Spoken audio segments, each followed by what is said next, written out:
So good morning guys और आपके क्रिक exam channel में आप सभी का स्वागत है। तो आज के इस वीडियो में 6 जून के इंपॉर्टेंट करंट अफेयर्स को हम लोग कवर करेंगे। तो देखिए हमारा पहला प्रश्न क्या है कि हाल ही में विश्व पर्यावरण दिवस वर्ल्ड एनवायरनमेंट डे हमने कब मनाया? तो आंसर होगा 5 जून को। हर साल 5 जून को हम ये वर्ल्ड एनवायरनमेंट डे के रूप में मनाते हैं।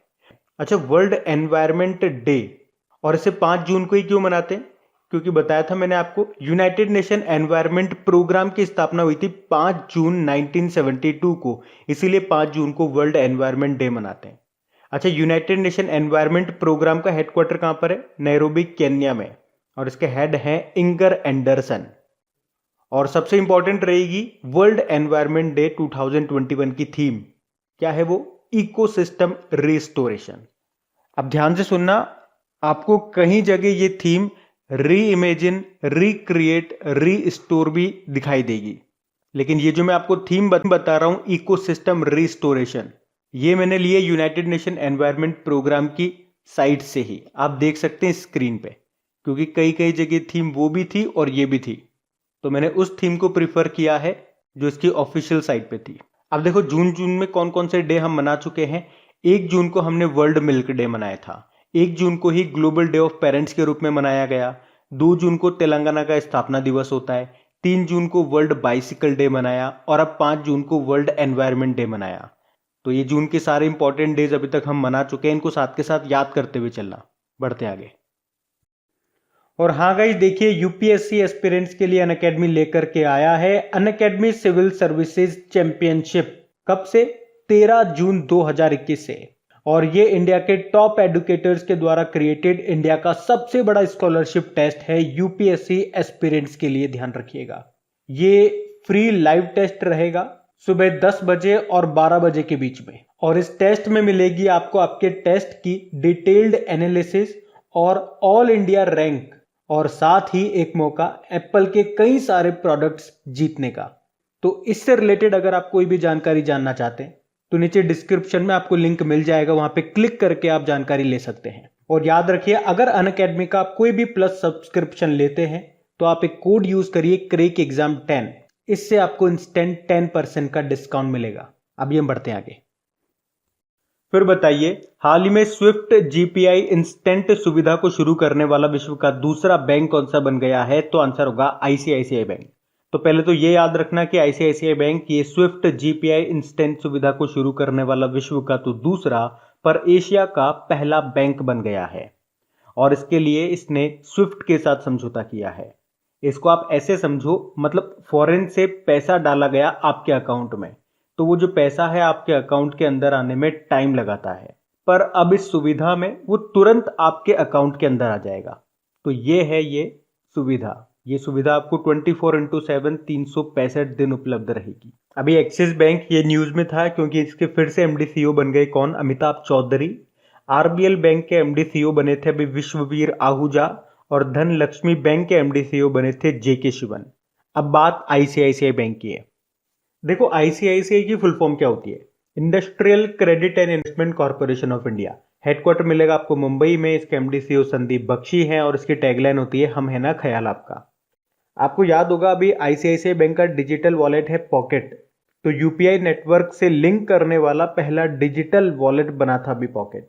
उसके अलावा बैंक ने अभी दुकानदारों के लिए डिजिटल प्लेटफॉर्म मर्चेंट स्टॉक को लॉन्च किया था, और फास्टैग जारी करने के लिए फोन पे के साथ और गूगल पे के साथ समझौता करने वाला पहला बैंक बना आईसीआईसीआई। अभी इसी ने एमएनसी कंपनियों के लिए इन्फाइनाइट इंडिया नाम से एक ऑनलाइन प्लेटफॉर्म भी लॉन्च किया था। उसके अलावा युवाओं के लिए देश का पहला व्यापक बैंकिंग कार्यक्रम भी शुरू किया जिसका नाम है आईसीआईसीआई बैंक माइन। और अभी किसानों की क्रेडिट योग्यता का आकलन करने के लिए सैटेलाइट डेटा का उपयोग करने वाला पहला बैंक भी यही है। तो इतना आप इससे याद रखना। बढ़ते आगे। फिर बताइए, हाल ही में किस मंत्रालय ने senior care ageing growth engine, जिसे आप कहेंगे सेज, इस प्रोजेक्ट को लॉन्च किया है? तो आंसर होगा सामाजिक न्याय और अधिकारिता मंत्रालय ने। सेज मतलब याद रखना senior care ageing growth engine.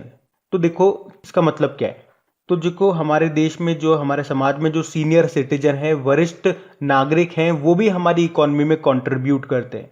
तो जो भी चीजें उन्हें चाहिए, जो भी सामान उन्हें चाहिए, किसी भी तरह का जो भी उत्पाद हो, जो भी सेवाएं हों, जो भी कानूनी सहायता हो या मेडिकल सहायता हो, तो इन सेवाओं को या उत्पादों को मुहैया कराने वाले जो भी स्टार्टअप्स हैं, जो भी नए उद्योग हैं, इनको सरकार आमंत्रित करेगी सेज नाम के एक प्रोजेक्ट में, जिससे सारी की सारी सुविधाएं उन्हें एक ही जगह पे मिल सके। तो मतलब सेज प्रोजेक्ट का एक ही लक्ष्य है कि वरिष्ठ नागरिकों को सभी तरह की सुविधाएं उपलब्ध करवाना।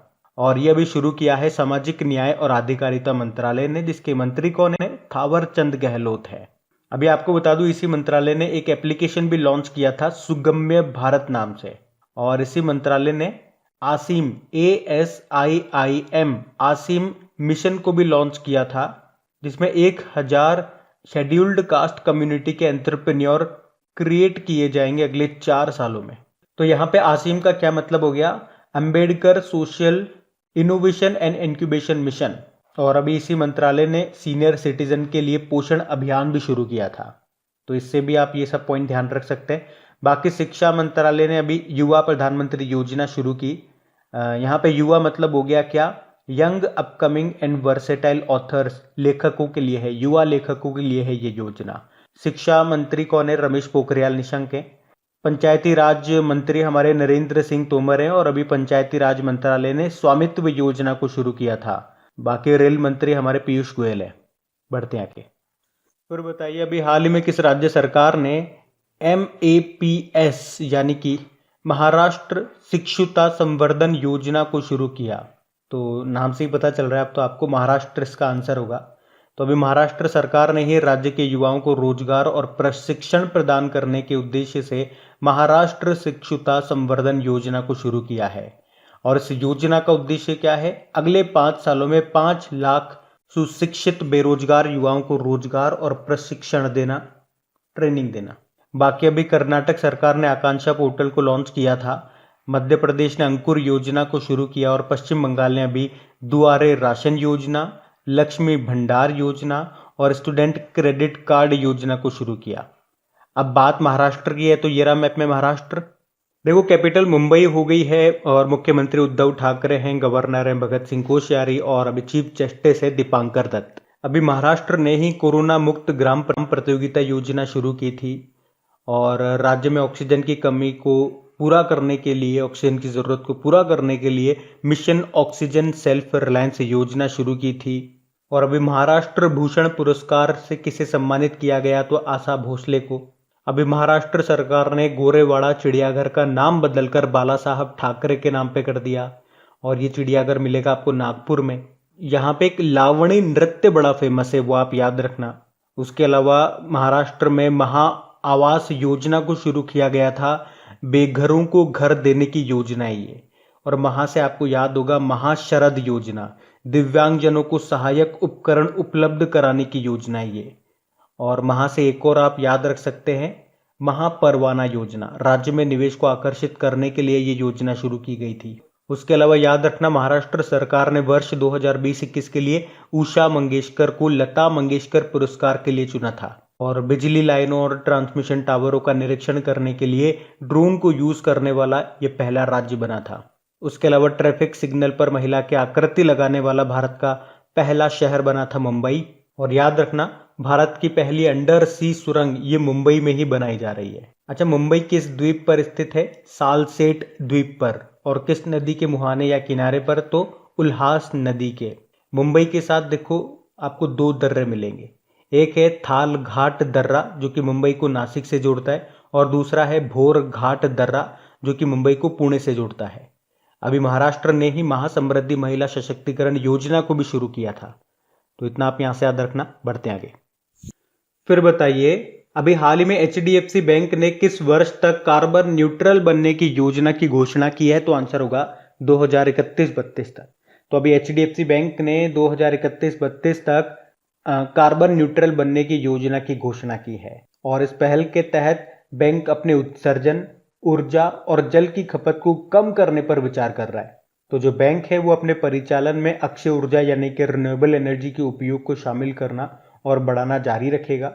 अच्छा, HDFC बैंक से अभी आपको बताऊं तो RBI ने इसके ऊपर 10 करोड़ रुपए का जुर्माना लगाया था नियमों का उल्लंघन करने के कारण। इसके अलावा अभी HDFC बैंक जो है ये पूरे भारत में चिकित्सा बुनियादी ढांचे में सुधार करने में मदद करने के लिए भारत के अलग अलग अस्पतालों में 20 ऑक्सीजन प्लांट स्थापित करेगा। याद रखना, एचडीएफसी बैंक जो है ये भारत में बाजार पूंजीकरण यानी कि मार्केट कैपिटलाइजेशन के मामले में तीसरे नंबर पे आता है, क्योंकि पहले नंबर पे आता है रिलायंस, दूसरे पे है इन्फोसिस और तीसरे पे है एचडीएफसी बैंक। इसका हेडक्वार्टर आपको मिलेगा मुंबई में। इसकी स्थापना होती है 1994 में। एमडी सीईओ उसके शशिधर जगदीशन है और इसकी टैगलाइन होती है वी अंडरस्टैंड योर वर्ल्ड। अभी हमने पढ़ा था कि एचडीएफसी बैंक ने बेंगलुरु में मोबाइल एटीएम लगाए हैं और इस तरह से ये 25वां शहर बना है जहाँ पे इस तरह के मोबाइल एटीएम लगाए गए। अभी एचडीएफसी बैंक ने ही कॉमन सर्विस सेंटर डिजिटल सेवा पोर्टल पर चैटबॉट ईवा को लॉन्च किया था। अभी इसने ही स्मार्टअप उन्नति नाम का एक कार्यक्रम भी शुरू किया और स्मॉल मीडियम एंटरप्राइजेस के लिए स्मार्ट हब मर्चेंट सॉल्यूशन 3.0 को भी लॉन्च किया था। तो ये भी ध्यान रखना। बढ़ते आगे। फिर बताइए, हाल ही में किस राज्य या यूनियन टेरिटरी ने योन टैब योजना 2021 को शुरू किया? तो आंसर होगा लद्दाख ने। तो अभी लद्दाख के जो उपराज्यपाल हैं कौन? आर के माथुर। उन्होंने लेह से योन टेब योजना 2021 को शुरू किया है। अब इसमें होगा क्या? तो इस योजना के पहले चरण में लेह और कारगिल में कक्षा 9वीं से लेकर 12वीं तक के विद्यार्थियों को एजुकेशनल टैबलेट दिए जाएंगे और इस टैबलेट में पीडीएफ के रूप में 35 पुस्तकों के साथ ऑनलाइन और ऑफलाइन एप्लीकेशन भी होंगी। तो याद रखना, ये योन टैब योजना 2021 को शुरू किया लद्दाख ने। अभी बिहार ने संपत्ति स्वामित्व योजना को शुरू किया था।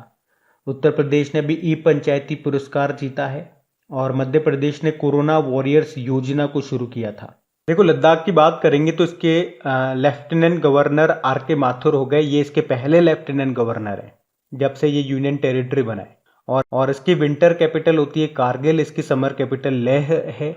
वैसे आपको लद्दाख में एक नेशनल पार्क मिलेगा, हेमिस नेशनल पार्क, और इसकी खास बात क्या है? ये भारत का सबसे बड़ा नेशनल पार्क है और ये एक हाई एल्टीट्यूड नेशनल पार्क है, यानी कि सबसे ऊंचाई पर है। यहीं पे आपको काराकोरम वाइल्ड लाइफ सेंचुरी भी मिलेगा। अच्छा, हमने कहा भारत का सबसे बड़ा नेशनल पार्क है ये हेमिस नेशनल पार्क।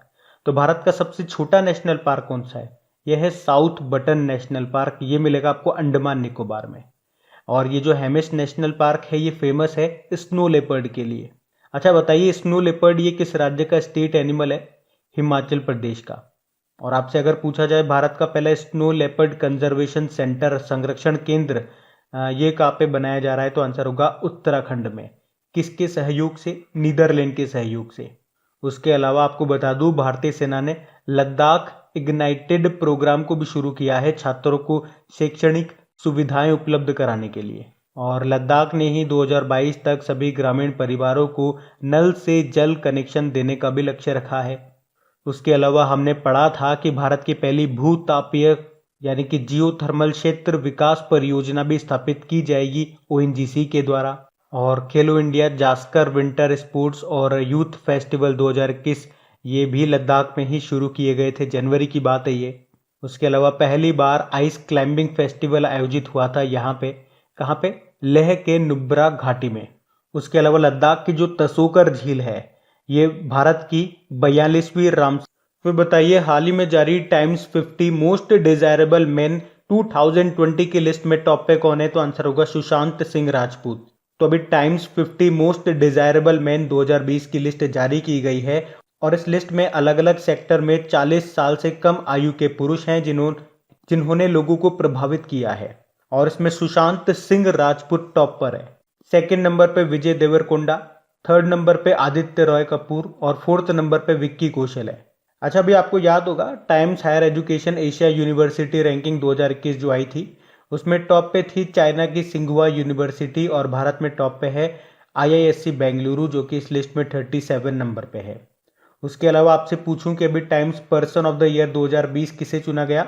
एक तो जो बाइडेन को, जो कि अमेरिका के 46 नंबर के राष्ट्रपति बने हैं, और वहीं की ही पहली महिला उपराष्ट्रपति कमला हैरिस को, जो कि 49 नंबर के उपराष्ट्रपति है।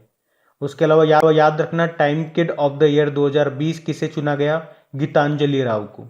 और अभी बताइए आप मुझे, टाइम मैगजीन की वर्ष 2021 की 100 सबसे प्रभावशाली कंपनियों की जो सूची आई थी उसमें कितनी भारतीय कंपनियों को शामिल किया गया? 2 भारतीय कंपनियों को, एक तो रिलायंस जियो और एक बायजूस। तो ये भी ध्यान रखना। बढ़ते हैं आगे। फिर बताइए हाल ही में किसे गेमर्स कैप के 2021 संस्करण से सम्मानित किया गया? तो आंसर होगा के जेमिसन को। तो न्यूजीलैंड के ऑलराउंडर हैं ये काइल जेमिसन, जिन्हें अभी गेमर्स कैप के 2021 संस्करण से सम्मानित किया गया है। तो गेमर्स कप ये एक पुरस्कार है जो उस खिलाड़ी को दिया जाता है जिसे खिलाड़ियों और सहयोगी स्टाफ के द्वारा क्रिकेटर ऑफ द ईयर चुना गया हो। बाकी रवि शास्त्री, इन्होंने अपनी पहली बुक लिखी है जिसका नाम है stargazing the player in my life. बढ़ते आगे। फिर है अभी हाल ही में किस राज्य में Indus best mega food park का उद्घाटन किया गया? तो आंसर होगा छत्तीसगढ़ में। तो अभी केंद्रीय खाद्य प्रसंस्करण व उद्योग मंत्री हैं हमारे नरेंद्र सिंह तोमर, और इन्होंने ही छत्तीसगढ़ के रायपुर में ये Indus best mega food park का उद्घाटन किया है। बाकी अभी आपको याद होगा असम में मुख्यमंत्री शिशु सेवा योजना को शुरू किया गया था, हरियाणा में अभी संजीवनी परियोजना शुरू हुई थी, और राजस्थान में चिरंजीवी योजना शुरू हुई थी। अब बात यहाँ पे छत्तीसगढ़ की है, तो ये रहा मैप में छत्तीसगढ़। देखिए छत्तीसगढ़ की कैपिटल रायपुर हो गई, मुख्यमंत्री हैं भूपेश बघेल और गवर्नर है अनुसुईया उइके। अच्छा, छत्तीसगढ़ के जो पहले मुख्यमंत्री थे उनका नाम क्या था? अजीत जोगी, जिनका भी निधन हो गया। अभी छत्तीसगढ़ ने वीरानी पुरस्कार दिया था किसे? दूती चंद को, ये धाविका हैं। और अभी छत्तीसगढ़ ने, हमने पढ़ा था महतारी दुलार योजना को शुरू किया था। तो इसमें क्या होगा? इसमें उन बच्चों को मदद दी जाएगी जिन्होंने कोविड-19 से अपने माँ बाप को खो दिया। इसमें कक्षा 1 से लेके 8वीं तक के बच्चों को हर महीने 500 रुपये मिलेंगे, और कक्षा 9 से लेके 12वीं तक के हर बच्चे को हर महीने 1000 रुपये दिए जाएंगे। उसके अलावा अभी मार्च में हमने पढ़ा था मनरेगा के तहत छत्तीसगढ़ राज्य रोजगार प्रदान करने के मामले में देश में पहले स्थान पर रहा है। और अभी छत्तीसगढ़ ने ही कौशल्या मातृत्व योजना को भी शुरू किया है। और याद रखना, भारत का पहला एथेनॉल प्लांट की स्थापना की जाएगी छत्तीसगढ़ में ही। उसके अलावा शहरी वन भूमि प्रदान करने वाला पहला राज्य आपका छत्तीसगढ़ ही है। और छत्तीसगढ़ ने ही पढ़ाई तुम्हार पारा योजना को शुरू किया था। और इसी तरह से छत्तीसगढ़ सरकार ने पढ़ई तुहर द्वारा पोर्टल को भी लॉन्च किया था। और पिछले साल हमने पढ़ा था कि होम डिलीवरी के लिए सीजी हार्ट योजना को शुरू किया था छत्तीसगढ़ सरकार ने। छत्तीसगढ़ सरकार ने राजीव गांधी किसान न्याय योजना को भी शुरू किया था। याद रखना, छत्तीसगढ़ के अंबिकापुर में भारत का पहला गार्बेज कैफे भी खुला है। और यहाँ पे जो नया रायपुर है उसका नाम बदलकर क्या कर दिया गया? अटल नगर कर दिया गया। यहीं पे ही इंदिरा वन मितान हुई थी। और इंदिरा से आपको याद आएगा, इंदिरा रसोई योजना ये कहाँ की है? ये राजस्थान के, जिसमें गरीब और ज़रूरतमंद लोगों को 8 रुपये में भोजन दिया जाता है। और देखो यहाँ पे आपको इंद्रावती नेशनल पार्क मिल जाएगा, किंगर वैली नेशनल पार्क मिल जाएगा, एक गुरु घासीदास नेशनल पार्क भी आपको यहाँ पे मिल जाएगा, जो कि अब छत्तीसगढ़ का चौथा टाइगर रिजर्व बन चुका है। तो ये आप ध्यान रखें। यहाँ से बढ़ते हैं आगे। अच्छा, फिर बताइए न्यूनतम मजदूरी के निर्धारण पर सरकार के द्वारा गठित विशेषज्ञ समूह का प्रमुख कौन है? तो आंसर होगा अजीत मिश्रा। तो सरकार ने देश में न्यूनतम मजदूरी के निर्धारण पर तकनीकी जानकारी और सिफारिशें प्रदान करने के लिए एक विशेषज्ञ समूह का गठन किया है।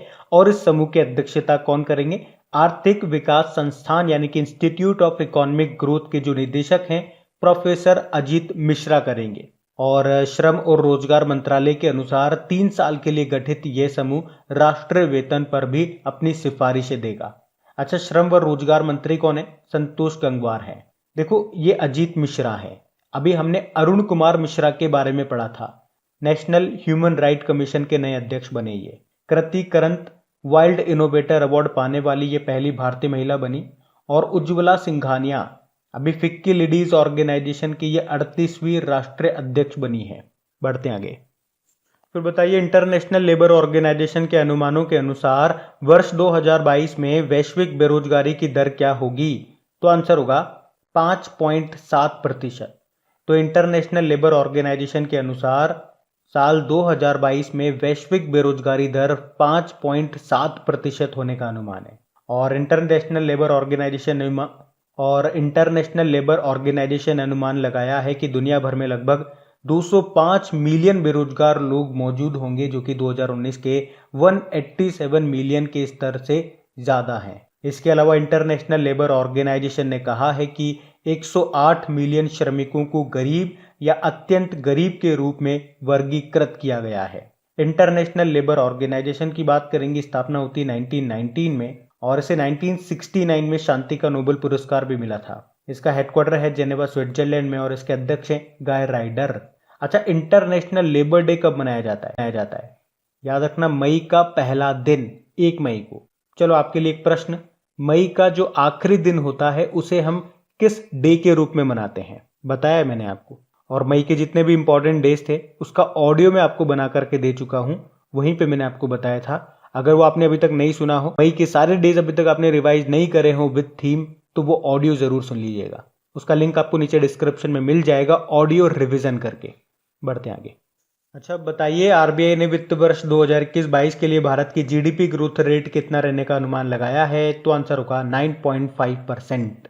अच्छा, बाकी अगर मैं आपसे रेपो रेट पूछूं क्या चल रही है, तो 4% ही है। रिवर्स रेपो रेट 3.35% है और मार्जिनल स्टैंडिंग फैसिलिटी या फिर बैंक का रेट दोनों बराबर ही होती है, तो ये है 4.25%। आरबीआई के वर्तमान में गवर्नर कौन है? शक्तिकांत दास हैं, जो कि 25वें नंबर के हैं और इसका हेडक्वार्टर मिलेगा आपको मुंबई में। और आरबीआई के भी नए डेप्यूटी गवर्नर बने थे एक, उनका नाम याद रखो, टी रविशंकर है। बीपी कानूनगो की जगह बने, वो रिटायर्ड हो गए। आरबीआई में 4 डेप्यूटी गवर्नर होते हैं, चारों के नाम याद रखना। एक तो टी रविशंकर हो गए, बाकी 3 कौन है? एम राजेश्वर राव, एम के जैन और माइकल देवव्रत पात्रा। तो अब बात करेंगे कल के वीडियो में पूछे गए प्रश्न के उत्तर की। तो कल के वीडियो में आपसे क्या प्रश्न पूछा था कि डब्ल्यूएचओ कार्यकारी बोर्ड के अध्यक्ष के रूप में किसे नियुक्त किया गया? तो आंसर होगा डॉक्टर पैट्रिक को। ये है कहां से? ये केन्या से हैं और इन्होंने किनका स्थान लिया? डॉक्टर हर्षवर्धन का। आप सभी ने प्रश्न का बिल्कुल सही उत्तर दिया। और गाइज, अगर सेशन अच्छा लगा लाइक जरूर कीजिएगा और अपने दोस्तों के साथ में जो भी आपका स्टडी ग्रुप हो गया, चाहे व्हाट्सएप चाहे फेसबुक, वहां पे इस वीडियो के लिंक को एक बार शेयर जरूर कर देना।